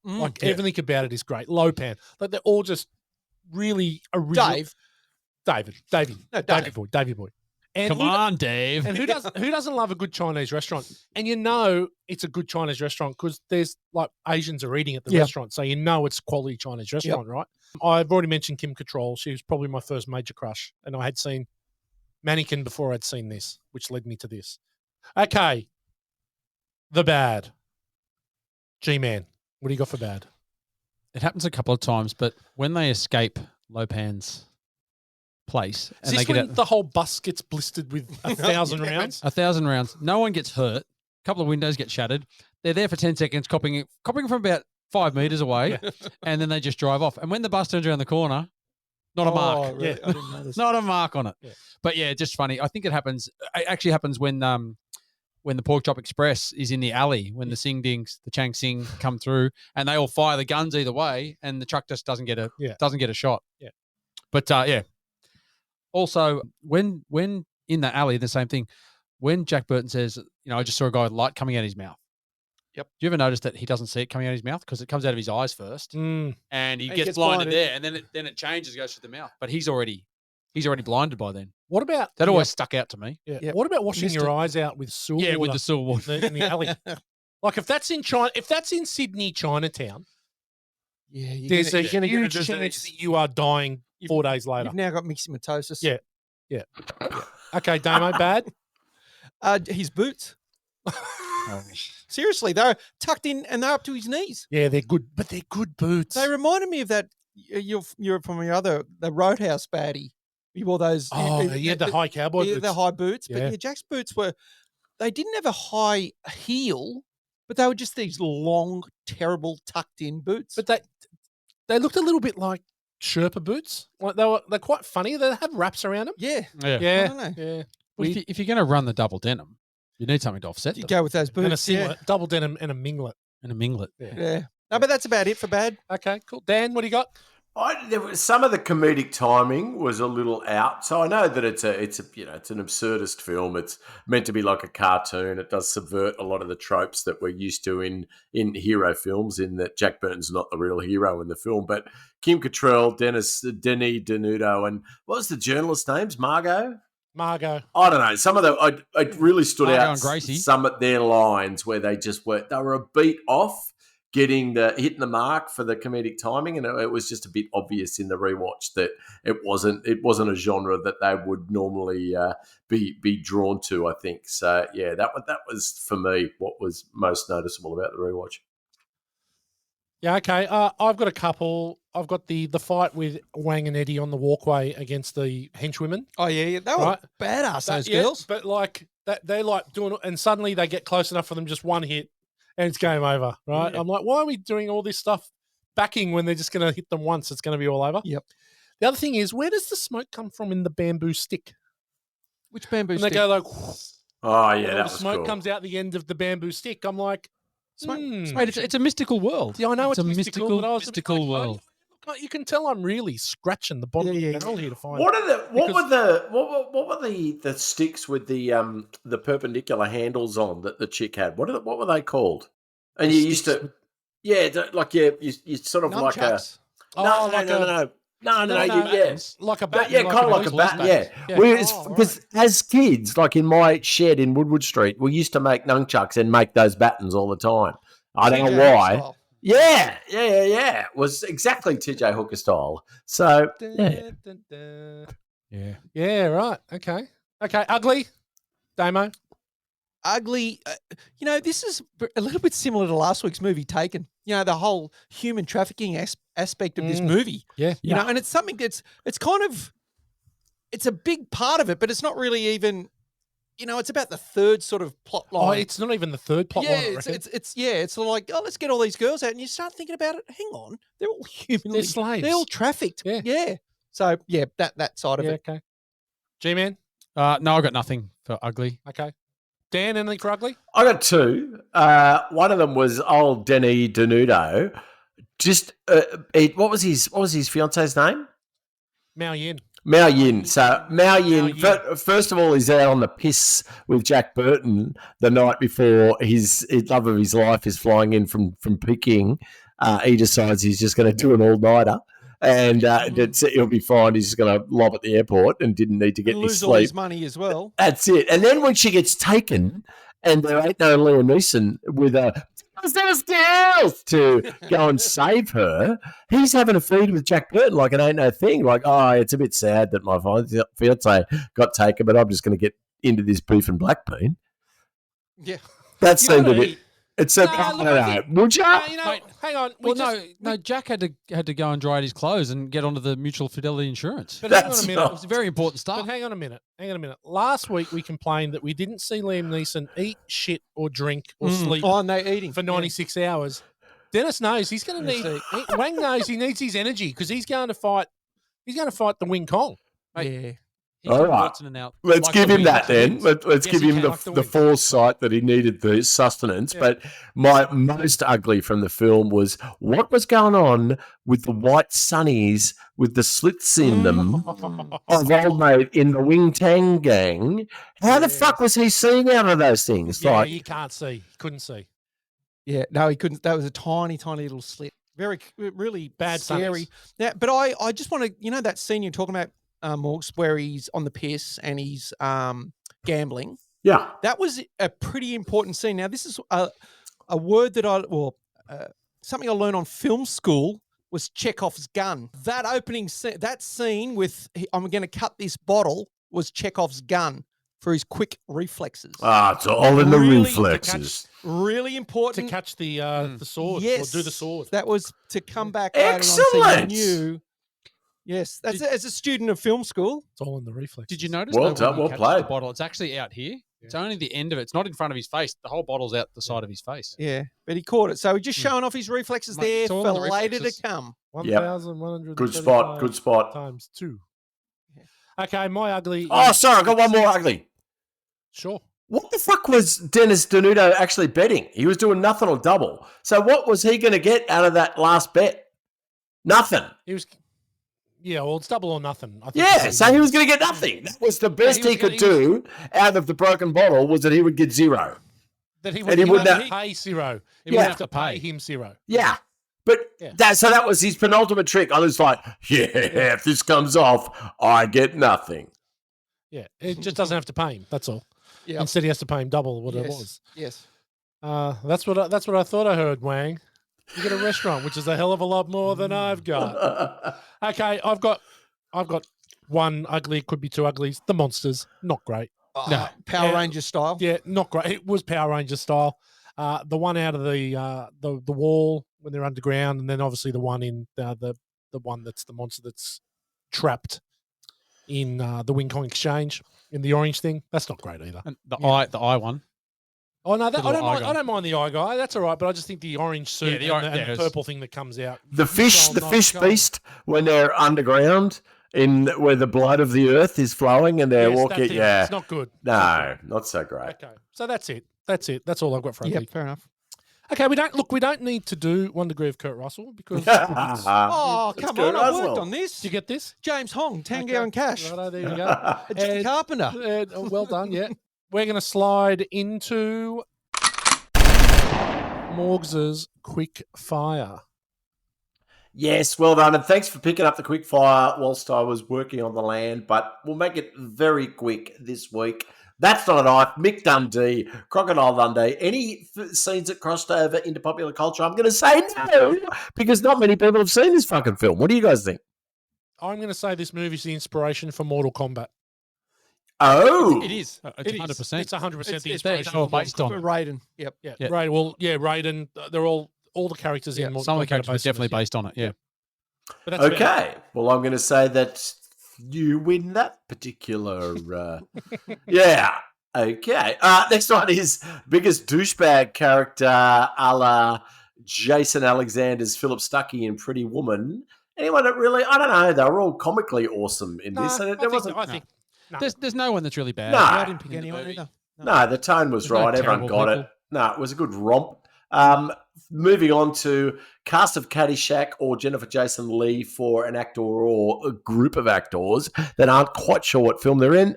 Everyone got the tone of this. I didn't feel like anyone was off. I mentioned that comedic talent maybe was a bit of a stretch for some of them, but what about you guys? What do you think? I think you're right, Morgs. I think Margot doesn't need to exist. In all honesty, I think she's The a bit reporter. superfluous to the plot.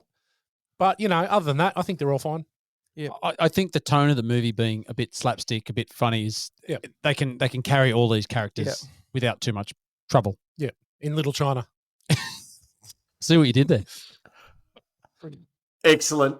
Moving on now, I believe we're changing the name of this particular part. Yeah, Whitey, you mentioned that last week. You changed this to the name of the actress escapes me, but the one from Taken. Well, we just added it. What's her name? So it was the Ripley and Kim Mills Bad Athletic Prowess Award. Yeah, let's change it. I'm happy to officially change it to Kim Mills. Well, So I Kim, think it'd be good to take Ripley doesn't deserve this honor. no, Kim we Mills love most yeah. certainly does. Kim Ripley Mills is. has smashed it. But okay. Kim Mills, so for pathetic running prowess. Anyone in here in Big Trouble in Little China that maybe had a lack of the coordination? I don't know. Yeah. What do you think? Egg Shen? Egg throwing the bomb. I don't know how it went where he wanted it to go. And I actually think that after he threw it, like his arm was dead for like a week.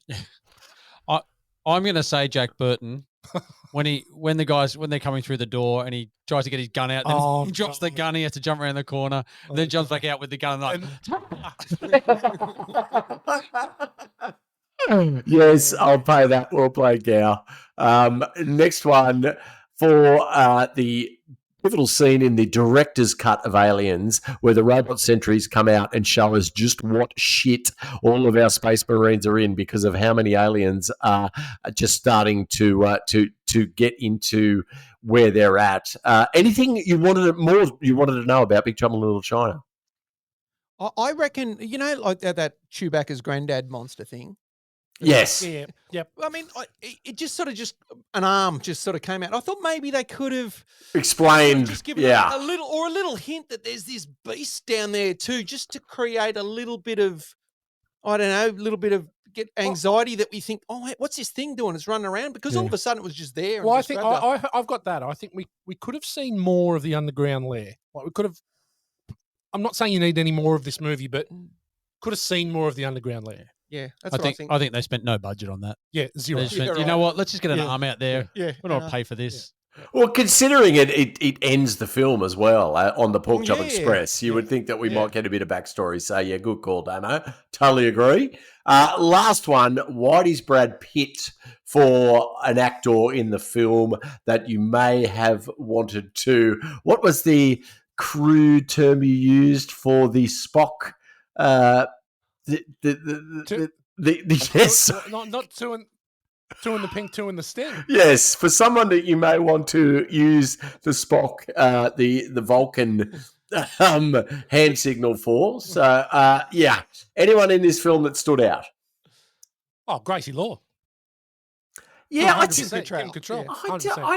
I never got on the Kim Cattrall wagon like you did for Mannequin. And, I'm on it. When she is dressed up for the wedding, and then she takes the hat off and she's got a scraggle. Mate, she is a 12 out of 10. Too much pink makeup on the cheeks. I'm with you, Morgs. I never really got on I never really got him in. Yeah. What about Yao Ming? Yeah, is that the character's name? Miao Yin. Miao Ying. Yin. Yeah. She's not a baseballer in China, mate. Okay. But she was Playboy Pet of the Year twice Yeah, she's gorgeous. in She's 1981 and gorgeous. 1982. Yes, Damo. It could have featured in Girls of McDonald's. Yes. It could have been actresses who have been previously a Playboy Pet of the Year. Yeah, she did it twice. So absolutely cool. I think she's fantastic. And I also think that Rain and Lightning are very good-looking men. All right. Well done. Well done for quickfire, Daniel. And let's move on to listen to this. I got one for you. Jackie Chan was John Carpenter's first choice to play Wang in this, but the producer, Lawrence Gordon, was highly against it, fearing that Chan's English wouldn't be up to it. Yeah. Fair enough, too. Yeah. But after seeing a couple of performances, but Carper wanted him, but then Chan declined. So Dennis Denuto was cast instead. Boom. Okay, I got one. We talked about this before. Zach Braff went as Jack Burton to Kate Hudson's 2014 Halloween party and ran into Kurt Russell, and they posed for photos. How good. Awesome. That's awesome. That is unreal. Unreal. I really want a Big Trouble in Little China minglet. I think we need to get them. Yeah, they're very good. We need to get a minglet. Absolutely do. I got one for you. Yep. Egg Chen's garage or his office. You know when they go in there? Oh, yeah, I know it. Fire Station 23. It's Ghostbusters. It's Ghostbusters. Oh, yeah. is it? It's the same building. Ah. So when they go down the ladder, same building. Yeah. Well, Kurt Russell's clothes when he dressed up as the dorky guy Yeah, Harold Swanson. was the same clothes that he wore in the movie called Used Cars. Yes. Yeah. Did you get that one? I saw that one.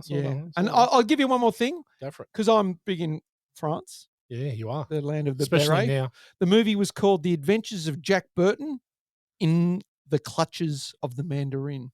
Oh, Well, Ridiculous name. not as good Catchy. as Big Trouble in Little China. yeah. Yeah. So the characters on the front of Egg Shen's bus actually say, Uncle Egg's tours guarantee a good time. In Chinese. How good. Oh, do they? Yeah. Yeah, very good. And the other thing is, in the last scene featuring lightning, the last frame of the lightning effect forms the Chinese characters for Carpenter, a tribute to the director John Carpenter. There you go. Yeah. Homage to himself. I like it. Homage. Yeah. Homage. Yeah, looks like you got something. I got one more. Yeah, I got one more too. This may be the same one. I hope not. This movie was originally written. No, it's not. As a Western. Yep, I did read that. Yeah. But Carpenter decided to set it during modern times. So even the truck being stolen was originally the horse being stolen, which would have fit quite well with the John Wayne impression. Yes. Okay, here's my last one. There's an alternate version of this movie where at the end, after Jack's got his car, he finds the three punks from the airport in their car sitting by the dock. So he smashes their car into the water, right? That was the end of the movie where he found them and just a bit revenge and just jammed them in the water. And the studio were like, nah, too vengeful. Yeah. Can't do it. Doesn't kind of fit with the Doesn't really with the fit. light theme of it, doesn't With him, with Jack. Jack was always very naive didn't even kiss goodbye. and clueless. Yeah, because even when those guys, they whipped out the that baton and that knife. Dropping their knives. Where'd you get that stuff from? Where'd that come from? Like he was just so clueless all the time. Yeah. Okay, quotables. Damo, you got anything for quotables? Nope. Oh, nice. That was the best. That was the best line. When are you going to give her a kiss? Nope. I think Morgs mentioned it when is that the first time you plugged a guy and he sort of, oh no, he's like, course no, not. Of course not. Just his and calling Lopan Dave. I loved it. Yeah, Dave, Come on, Dave. This once again, he never realised any of the danger that he was actually in. Check yourself into a loonies bin. Yeah, Whatever comes first. That's why he was so sort of clueless about things that he just, Dave, come on, mate. Like Dave. Yeah, I just, I think. There's so many quotes in this movie. Every time Jack Burton opens All his mouth, faces. it's quotable. Yeah. Yep, that's I'm a reasonable guy. I'm just into unreasonable things. Like mine, although David Lopan has some good ones, which are ones that I use at home all the time. Shut up, Mr. Burton. Yes. You were not put on this earth to get it. To get it. Son of a bitch must pay. Yeah. And my favorite, and there's a lot of favorites. Is this going to get ugly now? I hope not, because I thought what we were, racial differences notwithstanding, was just a couple of old friends. You know, just both of us Californians. Shit, Wang. Shit, Wang. And then hello, fuck it. He cuts Yeah. it. Through the wall. Very good. Very good. David Lopan. Now, this really pisses me off to no end. Dave. There's plenty. But there's You know there's what old so Jack many. Burton always says at a time like this? Who? Jack Burton. Me.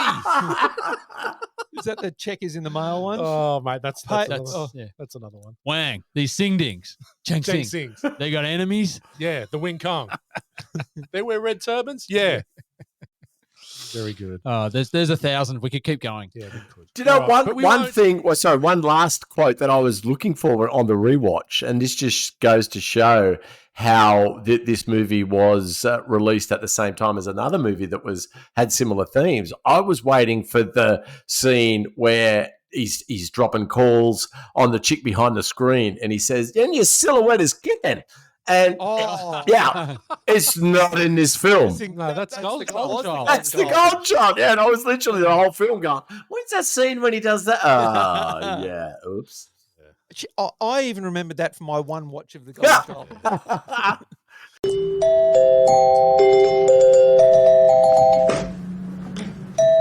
Film school for F-wits. Yes. Dan is back. Yes, team. Look, Take it's it good. away. It's good to be back. Obviously, I'm a huge fan of Kurt Russell's do in this particular film, and I do run some of it in my daily life and have done for the last sort of 4 or 5 years.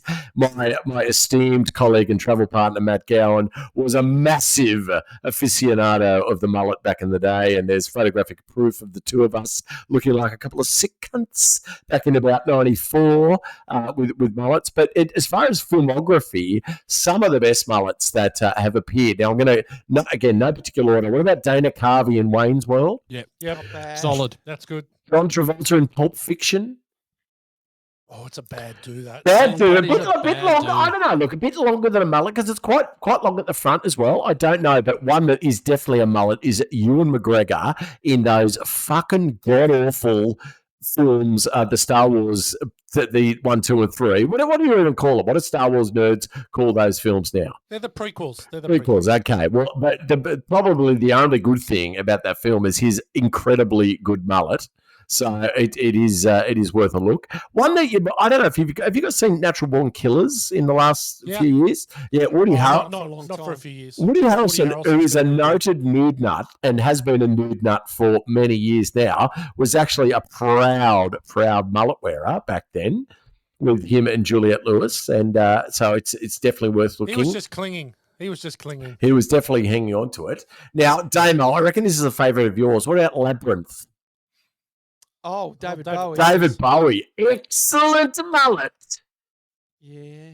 It's short-head mullet. Oh, no. It's a short buffy top. Yeah, no, it's pretty long if you revisit it. Yeah, it's good. And one for Gal, Hard Target, JCVD. Oh, yeah, that's actually one of the best. That could be the top of the tree. That one. Is that where he punches the snake in the face? It's a slick back mullet. It is. It's like a flat top at the top and mullet. And I hope you got the Lost Boys in this. Yeah, bloody Lost thing. Boys have got some good ones. Damo, it's like you are reading my mind, but Kiefer Sutherland and the rest of his cohorts in the Alex Lost Winter, Boys, yeah, amazing. So, but the blonde one of David, his character in the Lost Boys is one that you can't be missed. So, look, I think we could go on and on and on, but one that I will always remember is Joe Dirt, David Spade. Yeah, so I think I didn't know if that was coming up, Morgs. I was about to mention that one. Yeah, that's an actual. That's a proper, proper. Short of the top. Don't touch the fucking back or I'll kill you. Absolutely brilliant. But I can't beat the reason I brought this up because I can't beat Kurt Russell's in this. I think if I had his hair in this film is I saw Air recently with Ben Affleck and Matt Damon and Jason Bateman, and I did not think much of the film. Have you guys seen it yet? Not yet. Any side dick? I've seen No Air, yes. side dick, Damo. No side dick. What did you think, Air? I'm pretty much the same as you, I reckon, Morgs. It's a good movie, but it's just long and it's not as exciting as you'd think. It covers one part. Sounds like Affleck's side dick. Yeah. It's not that long or thick. No. Yeah, look, I It's not did. as exciting as you No. think. It's covers one it's not as quite as good a movie as what I thought it was going to be. No, but it only covers a finite period of that whole time, not the whole I'll story. tell you what, it's got some good fucking trackies in it. Yeah. Like There's some good clobber. I mean, Yeah. it's Clobber. that age. Clobber's underused. Oh. Clobber. Clobber is under you. Grouse. But what my point being that Jason Bateman, who is criminally underutilized in that film, has an excellent mullet in that Yes. film. So I think he's neck and neck with Kurt Russell in Big Trouble in Little China for my favourite mullets. That's it. That's Film School for Fuckwits. Thank you, gentlemen. Good to be back. I'd like to give an honourable mention to Matt Gowan.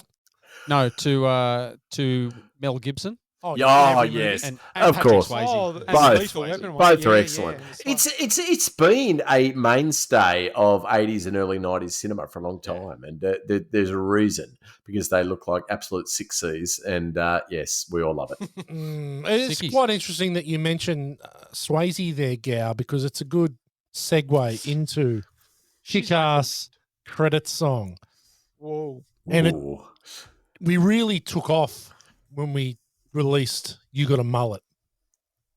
And it was penned by one M. Gowan. It's a trilogy, isn't it? Or is it? Oh, it's a quadrilogy, I think. Is it? And I'm interested to see what you're going to bring to the table today.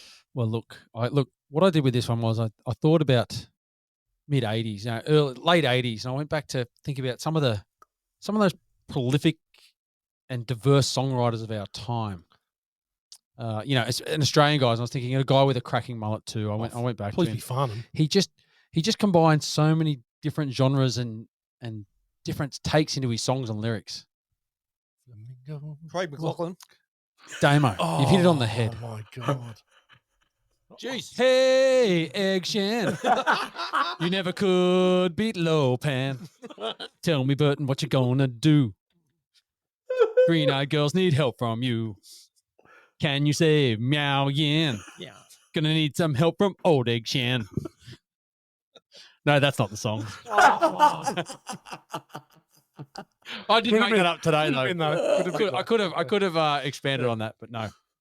I actually I wrote a ballad.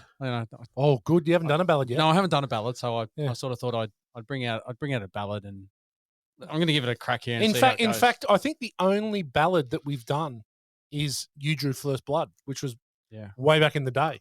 Yeah. Way back in the day. this Episode 15 was You Drew First Okay. Blood.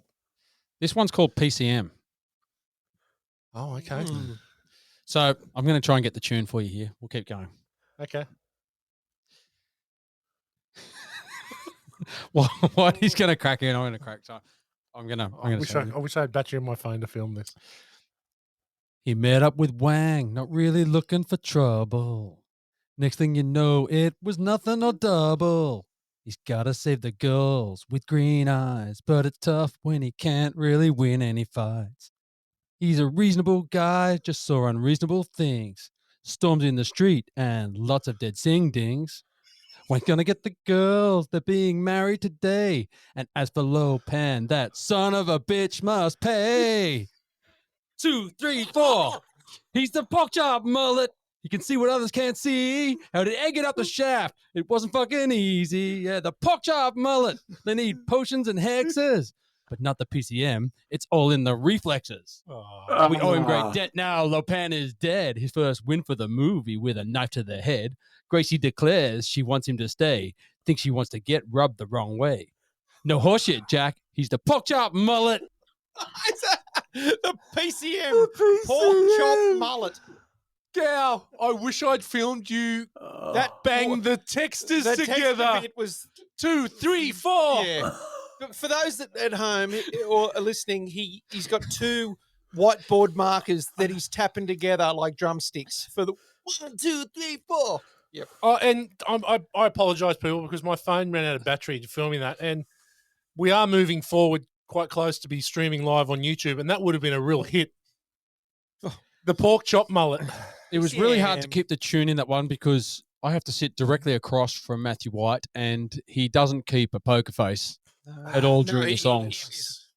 But it was, it was emotional. The first, Well, the first, verse, you the first stanza. You close your eyes and sang.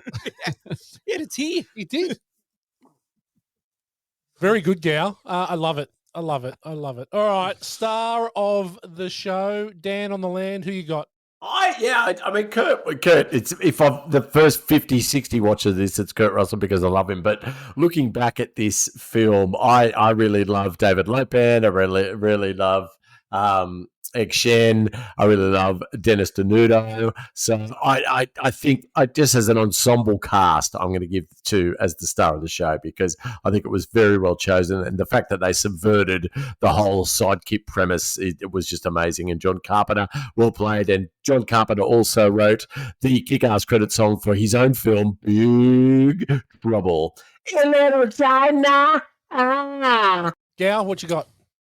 It's Kurt Russell. Kurt Russell just is the star of the show. Everything about him in this movie is so good. It's a great character. We talked about how this is one of his best roles. And just all the one-liners he has, the way his comedic timing, it's perfect. Yep. Damo? Yeah, I'm going for Kurt as well. But they do, the whole sidekick main guy, but as the sidekick, he still actually killed the main baddie at the end. And that never happens to a sidekick. So you could argue he's the big hero. That he could be the hero because he did get the big main baddie in the end. It's all in the reflexes. Other than that, yeah, he didn't contribute a lot, but he did do that. Yeah, you're right. I'm going with Kurt Russell. Life begins and ends with Kurt. He's a legend. Jack Burton's one of my favourite characters in cinema. Love him. There we go. Okay. Well, Big Trouble in Little China. What a movie. Gets watched a lot in Eleanor on the Gold Coast. A lot. A lot. Yes. I've got a massive poster in my lounge room up on the wall, which has had pride of place for many years. So I had that up in the video shop in Avalon. So love it. So we're moving to the rank bank. Couple options here. We've got White Blood of the Earth. We've got Truck Driving Monologues. We've got Geriatric Bigamists. We've got Six Demon Bags, Dodgy Chinatown Brothels, Exploding Henchmen, or Reflexes. Anything to add? Pork Chop Expresses. Yeah. PCMs. PCMs. Pork Chop Mullets. Pork chop Henry Swanson's. Dodgy Ties. Or Cash, I guess. Cash, I guess. It's not deductible. I think Dan's asleep. No, I'm thinking it's either mullets or brown suede boots for me. Oh, the boots is probably a good one. Yeah, like knee-high suede, knee-high brown suede boots. Yeah, knee-high. Okay, that's a good one. We'll go with knee-high suede boots. So we'll start with you up on the land, Daniel. How many knee-high suede boots are you giving Big Trouble in Little China? Look, Don't you first blood this? There's not. This is it's a cartoon brought to real life action. It's a amazing flick. There's no dead spots. It's funny as balls. I really enjoyed it. It's not a 5 for me. I don't say The Thing. I just think is a masterpiece. This one is just a great underground flick that I love loving because not many people know about it. That's what I like about it. And it's a 4.5. Knee-high brown suede boots for me, 4.5. Okay, well done. Damo? Yeah, look, for me, it obviously didn't have the impact on me as what it had you guys. Like, impact for me would be Escape from New York, because that's got nostalgia for me. I understand that. They Live's got nostalgia for me. This one, yeah, I really did like it. I found it bloody funny. I'd give it 3.5. Okay, yeah. As an older gentleman watching this movie but you know what I mean? Like, I discovered this as a teenager. Yeah. So you've I did. watched this. I watched one. I was probably about 17, I reckon. When I yeah, watched but it. I've lived with this the whole time. Like, Yeah. you've watched this for the third time and you're 4. Yeah. 70. Yeah. Right? So, Gow. Oh, it's a 5 for me. Oh, It's a 5. Gee, Well Marty. And look, we can talk about the quality of the movie, but it's just Yeah, it doesn't the matter. funny parts. It's what it means to me, and how many times I've watched it, and just over the years, how many times we've quoted this, how many laughs we've had out of it. To me, it's the perfect kind of movie you can watch. Do you know? You can throw it on at any time. It's a good, easy watch. Do you know what I love about Born to Watch? Is that movies like Big Trouble in Little China and Goodfellas get 5s from Matt Gowan. Yeah. And they are the only two movies. They are the only two movies that we have done that you have given 5s to. Get Big Wednesday on here, and we'll talk. Okay, I love Big Trouble in Little China. And I hate it when Morg steals a little bit of my thunder here, but I'm not going to give this a 5 because I think The Thing is a 5. And as much as I love this movie, I don't think this is a 5 movie. It's a 4.75. It's as close as it gets. This I watch almost, it's in my top 5 most watched movies of all time and probably in my top 3 most watched movies now that I just regularly watch. I would go back to the well for this whenever I can. It's an easy just to whack on. 93 minutes again. No dead spots like Taken where the first 28 minutes is, leading to a magnificent denouement. But the first 28 minutes is take it or leave it. This is 93 minutes of fun. Love it. We're going to talk about your ranking off air, Matthew. We can. We We'll can. be having a discussion. We can. All right. Now, that lands us into 10th spot Ooh. at 4.44. What do we call them? Knee-high suede Knee-high boots. suede boots. Right below Silence at the Lamb of 4.5 fava beans. And above Top Gun and Maverick at 4.33 hard decks. Wow. But So also, there you go. But also, The Thing is on 4.5 as well.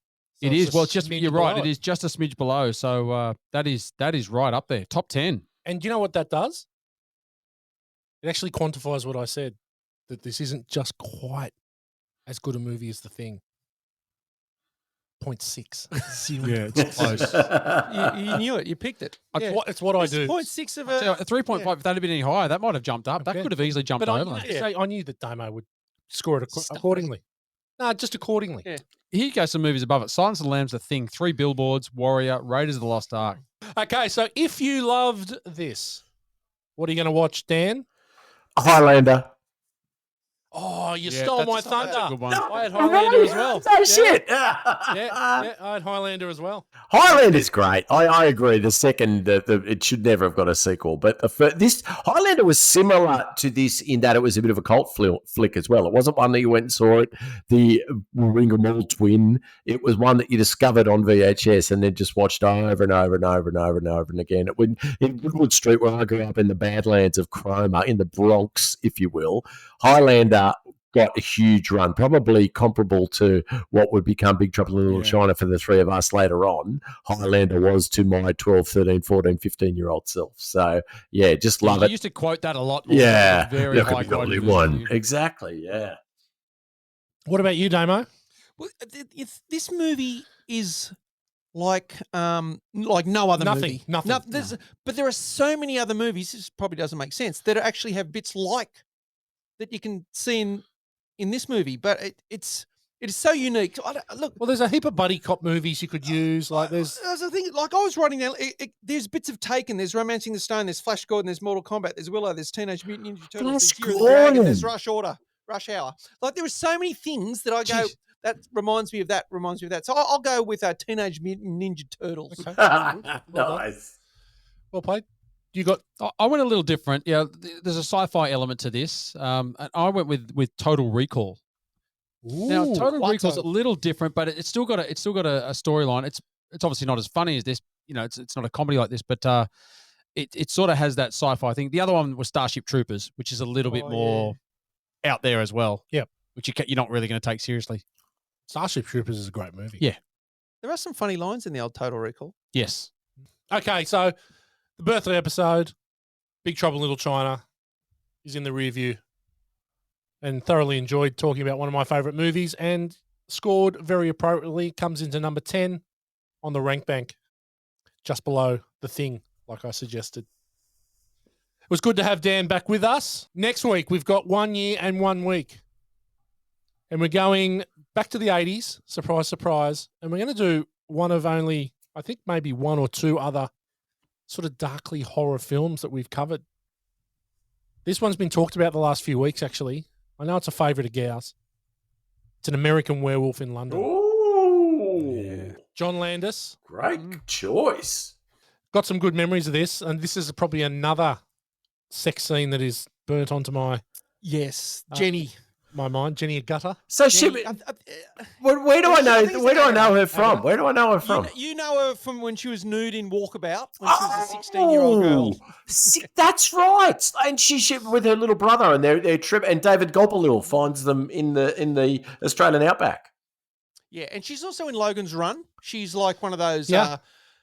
She's the girl that he sort of made, or she's like a kind of like a prostitute or something, but who they escape with in Logan Run. But I've always liked her. But Walkabout's an incredible film. So in the same sort of vein as Wake in Fright, in one It's that spooky. it's an Australian flick that put I guess the rest of the world on notice as to how good Australian made content could be. But yeah, she's too sexualized in that film, I think, and obviously super 100%, young. yeah. So wow. She was, I think, yeah. She's been in heaps of stuff. The Eagle Has Landed. The Yep. Man in the Yes. Iron Mask. Yeah, she's great. Wow. Yeah, she's good.